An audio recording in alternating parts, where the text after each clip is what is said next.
அனைவருக்கும் வணக்கம். தைப்பூச திருநாள் அப்படின்னு பார்த்தீங்கன்னா, முருகனுக்கு உரிய விசேஷ நாளில் ரொம்ப சிறப்பான ஒரு நாள் அப்படின்னு சொல்லலாம். முக்கியமாக இந்த தைப்பூசத்தில் நாம் 48 நாட்கள் அல்லது 21 நாட்கள் விரதம் இருந்து வழிபாடு செய்வாங்க. அதே போல் தைப்பூசத்திற்கு விரதம் இருந்து காவடி எடுக்கக்கூடிய பக்தர்கள் லட்சக்கணக்கான பக்தர்கள். குறிப்பிட்டு இந்த தைப்பூசம் அப்படின்னு பார்த்தீங்கன்னா பிப்ரவரி 1ஆம் தேதியான ஞாயிற்றுக்கிழமை என்று நம்ம கொண்டாடுறோம். முருகனுக்கு இந்த நாளில் நம்ம எப்படி விரதம் இருந்தால் நல்லது, எப்படி விரதம் இருக்கணும், தைப்பூசத்தை ஒட்டி வரக்கூடிய நாட்களில் ஒவ்வொரு ராசிக்காரர்களுக்கும் பலன்கள் எப்படிப்பட்டதாக மாறப்போகுது, இந்த தைப்பூச பலனாக என்னென்ன சொல்கிறாங்க அப்படிங்கிறத நம்ம இந்த வீடியோவில் பார்க்க போகிறோம். குறிப்பிட்டு நம்ம வீட்டில் எப்படிப்பட்ட விரதம் இருந்தால் நல்லது அப்படிங்கிற எல்லா தகவல்களையும் பார்த்துடலாம். வீடியோ கண்டிப்பாக உங்களுக்கு ரொம்ப பயனுள்ளதாக இருக்கும். கடைசி வரைக்கும் ஸ்கிப் பண்ணாமல் பாருங்கள். இந்த வீடியோவை பார்க்கக்கூடிய நீங்கள் முருக பக்தர் அப்படின்னா, நீங்கள் இது வரைக்கும் முருகனுடைய அரியதான் நான் இந்த கோவிலுக்கு போயிருக்கேன், அதே போல் இது வரைக்கும் எனக்கு இங்கே போகிறதுக்கான ஒரு சந்தர்ப்பமே அமையலை அப்படின்னு சொல்லி வருத்தப்படக்கூடிய இடம் எது? இதை பற்றி கமெண்ட் பாக்ஸில் மறக்காமல் பதிவிட்டுருங்க. அதே போல் முத்துமலை முருகனுக்கு அரோகரா என்ற வாசகத்தை கமெண்ட் பாக்ஸில் பதிவிட்டுட்டு வீடியோவை ஸ்கிப் பண்ணாமல் பாருங்கள். நீங்கள் இன்னும் உற்சாகம் டிவி சேனலை சப்ஸ்கிரைப் பண்ணாமல் இருந்தால் சப்ஸ்கிரைப் பண்ணிக்கோங்க. கூடவே இருக்க பெல் ஐகானை மறக்காமல் கிளிக் பண்ணிடுங்க. வாங்க வீடியோக்குள்ளே போகலாம். இந்த வீடியோ பார்த்துட்டு இருக்கக்கூடிய உங்களுக்கு வாழ்க்கையில் நிறைய பிரச்சனை இருக்குது, ஆனால் அதை எப்படி மாற்றணுன்னே தெரியல அப்படின்னு சொல்லி வருத்தப்படுறீங்களா? நிச்சயமாக அனுபவ ரீதியாக இருக்கக்கூடிய நிறைய பேர் சொல்லக்கூடியது, நான் வராகியம்மன் ஜோதிட நிலையத்தில் ஜோதிடம் கேட்டதுக்கு பிறகு என்னுடைய தலையெழுத்தே மாற்றக்கூடிய பலன்கள் நடந்திருக்கு, எனக்கு இருக்கக்கூடிய கிரக தோஷங்கள் எல்லாமே மாற்றி அமைத்தாங்க அப்படின்னு சொல்லக்கூடியதாக இருக்குது. அந்த வகையில் உங்களுக்கும் பிரச்சனைகள் தீரணும், வாழ்க்கையில் நல்ல செழிப்போடு இருக்கணும் அப்படின்னா இந்த வீடியோக்கு கீழே டிஸ்கிரிப்ஷனில் வராகியம்மன் ஜோதிட நிலையத்தின் தொலைபேசி எண் கொடுத்துருக்கேன். அந்த எண்ணுக்கு தொடர்பு கொண்டு பேசி பாருங்கள். இந்த தைப்பூசம் விரதம் அப்படின்னு பார்த்தீங்கன்னா முக்கியமாக எளிமையான உணவு எடுத்துக்கிறது ரொம்ப நல்லதுங்க. அதே போல் சூரிய உதயம் முதல் சூரிய மறையும் வர விரதம் இருக்கிறது தான் சிறப்பு. ஒருவேளை நாள் முழுவதுமே விரதம் இருக்க முடியாதவங்க, பசி தாங்க முடியாதவங்க உப்பு சேர்க்காத எளிமையான உணவு மட்டும் எடுத்துக்கொண்டு விரதம் இருக்கலாம். பால் மற்றும் பழங்கள் உணவாக எடுத்துக்கலாம். இன்னும் சில பேர் பால் பழங்களை மட்டும் சாப்பிட்டு முருகனை நினைத்து விரதத்தை மேற்கொள்வாங்க. இதுவும் வழக்கத்தில் இருக்கக்கூடிய ஒன்று தான். முருகப்பெருமானுக்கு பால் குடம் எடுப்பதோ அல்லது பால் காவடி எடுத்து முருகனை தரிசிப்பதோ இந்த நாளில் முக்கியமான அம்சமாக சொல்லலாம். பால், பன்னீர், சந்தனம், பூ அல்லது இளநீர் என பல வகையான காவடிகளை சுமந்து சென்று பக்தர்கள் நேர்த்திக்கடனை செலுத்துவாங்க. காவடி எடுக்கிறவங்க குறைந்தபட்சம் 5 நாட்களாவது மனதளவிலும் உடலளவிலும் தூய்மையாக விரதம் இருப்பது ரொம்ப அவசியம். அருகில் இருக்கக்கூடிய முருகன் கோவிலுக்கு சென்று அபிஷேக பொருட்களை வழங்கலாம். அதே போல் கோவிலுக்கு போக முடியாதவங்க வீட்டிலேயே கூட விரதம் இருந்து வழிபாடு செய்கிறது ரொம்ப நல்லது. தைப்பூசத்தன்னைக்கு மாலை அணிந்து முருகனுடைய நாமத்தை சொல்லியபடி பாத யாத்திரையாக கோவிலுக்கு போகிறது பலருடைய வழக்கம். விரதம் இருக்கக்கூடிய நாட்களில் மது, மாமிசம், புகை போன்ற தீய பழக்கங்களை அறவே தவிர்க்கிறது, மன கட்டுப்பாட்டோடு இருக்கிறது ரொம்பவே நல்லது. இந்த நாளில் குறிப்பிட்டு நாம் தேவையற்ற பேச்சை குறைத்துக்கணும். ஓம் சரவண பவ, கந்த சஷ்டி கவசம், கந்த குரு கவசம், அதே போல் திருப்புகழ் போன்ற முருக மந்திரங்களை சொல்லிக்கிட்டே இருக்கிறது நல்லது. அதே போல் வீட்டில் முருகனுக்கு விளக்கேற்றி முருகன் படத்துக்கு பூ வைத்து உங்களுக்கு தெரிந்த உணவுகளை படைக்கலாம். மாலை நேரத்தில் விளக்கேற்றி மனமுருக முருகனை வேண்டி விரதத்தை நிறைவு செய்யலாம். நம்மளால் முடிந்த எளிமையான முறையில் உணவுகளை நம்ம எடுத்துக்கொண்டு உண்மையான பக்தியோடு முருகனை வணங்கினோம் அப்படின்னாலே போதும், நமக்கு முழுமையாக அருள் கிடைக்கும். 48 நாட்கள் விரதத்தை தொடங்கியிருக்கலாம். அப்படி விரதத்தை தொடங்கி நாம் வழிபாடு செய்திருந்தோம் அப்படின்னா கூட அது மிக நல்லது தான். ஆனால் இந்த 48 நாளை நான் தவற விட்டுட்டேனே, நான் இத்தனை நாளாக என்னால் இந்த வழிபாடுகளை கடைபிடிக்க முடியல அப்படின்னு சொல்லி வருத்தப்படுறீங்களா?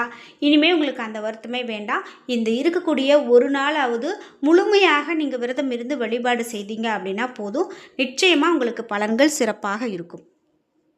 சரி, இந்த தைப்பூசத்தை ஒட்டி ராசிக்கான பலன்களாக என்னென்னலாம் சொல்கிறாங்க அப்படின்னு பார்க்கும்போது, முக்கியமாக மேஷராசிக்காரர்களுக்கு வியாபாரம் தொடர்பான செலவுகள் அதிகரிக்கலாம். உத்தியோகத்தில் இருக்கிறவங்க வீண் அலைச்சலை சந்திக்க நேரிடலாம். குடும்பத்தில் இருக்கிறவங்களோட வாக்குவாதத்தில் ஈடுபடாமல் அனுசரித்து போகிறது நல்லது. கணவன் மனைவிக்கு இடையில் தேவையற்ற மன வருத்தம் உண்டாகலாம். மருத்துவம் தொடர்பான செலவுகள் கூட மேஷராசிக்காரர்களுக்கு ஏற்படலாம்.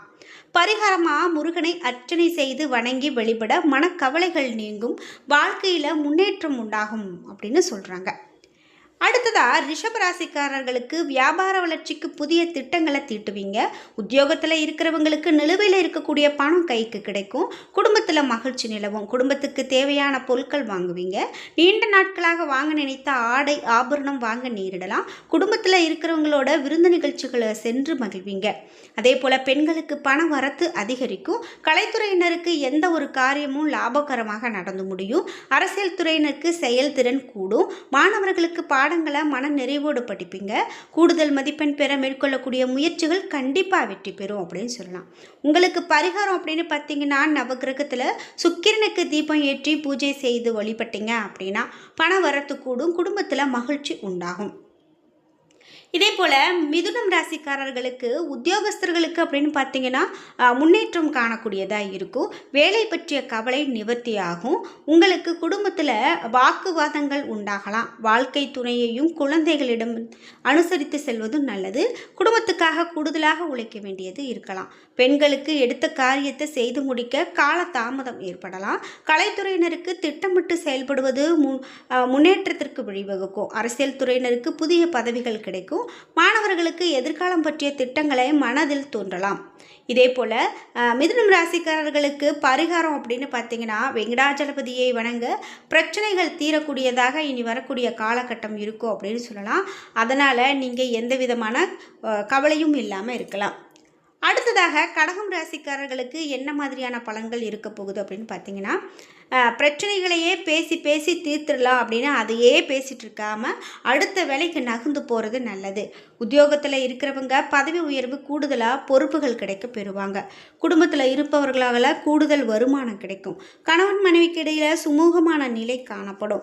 பெண்களுக்கு நீண்ட நாட்களாக இழுபறியாக இருந்த ஒரு காரியத்தை வெற்றிகரமாக செய்து முடிப்பீங்க.